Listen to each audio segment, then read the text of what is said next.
አስማት አይደለም ጌታዬ። እናቴ ሁሉ ጊዜ የምትለው ነገር አለ። አካልን ለመፈወስ መጀመሪያ ነፍስን ማረጋጋት ያስፈልጋል።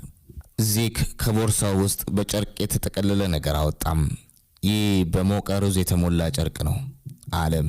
ከዚያም አንዲት ትንሽ የኮካዋ ቅባትና የቴኒስ ኳስ አወጣም። ጆናታን እነዚህን ቀላል ነገሮች ሲያይ ሳቁ መጣ። እነዚህ ናቸው መፍትሄዎቹ?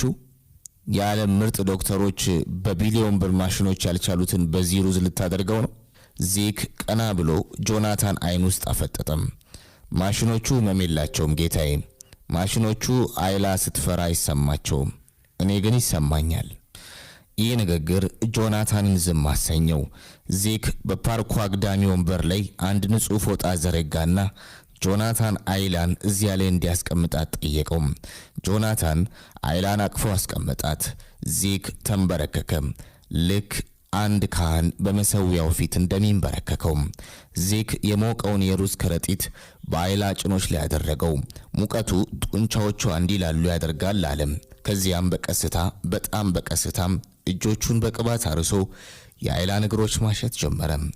ዚክ እያሻት ዝም አላለም። ስለሚወደው ቀለም፣ በፓርኩ ስላለው ዛፍና ስለ እናቱ ታሪክ ያወራላት ጀመረ። እናቴ ትል ነበር አለ ዚክ፣ እጆቹ በልዩ ጥበብ የአይላን ቁርጭምጭሚት ሲያሽከረክሩ። እግር ማለት የመሬት ስር ነው ይባል ነበር።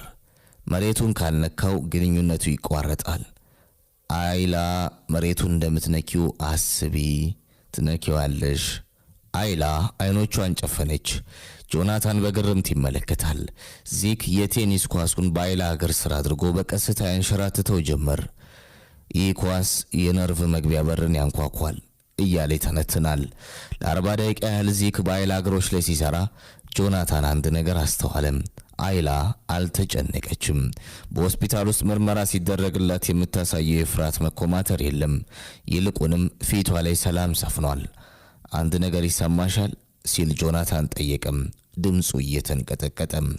አይላ አይኖቿን ገልጣ አባቷን አየች።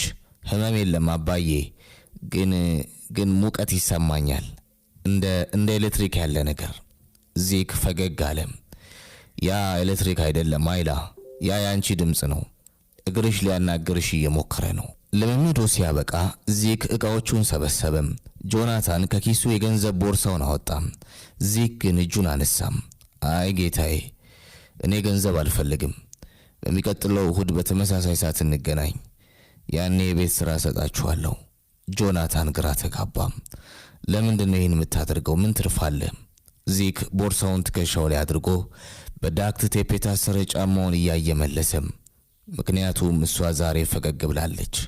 እናቴ ትል ነበር፣ አንድን ሰው ፈገግ ካሰኘ ያን ቀን ደሞዝን ከፈጣሪ ተቀብለሃል። ዚክ ወደ ዛፎቹ መሃል እየገባ ሲሄድ ጆናታንና አይላን በዝምታ ተመለከቱት።